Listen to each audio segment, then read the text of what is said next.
If you need to reset two-factor authentication on Microsoft Teams, follow these steps to ensure a smooth process. This guide will help you regain access and set up your authentication method again. Step 1. Access your Microsoft account. Go to the Microsoft account login page and enter your credentials. Make sure you are using the account associated with your Teams. Step 2. Navigate to Security Settings. Once logged in, locate the Security section in your account settings.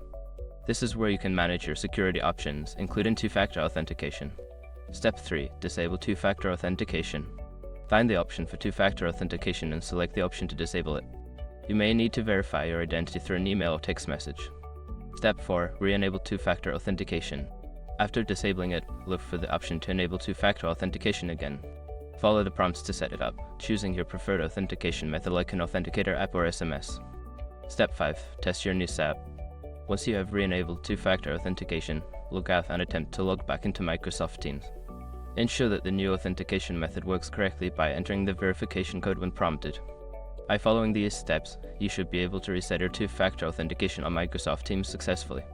If you encounter any issues, consider reaching out to Microsoft support for further assistance.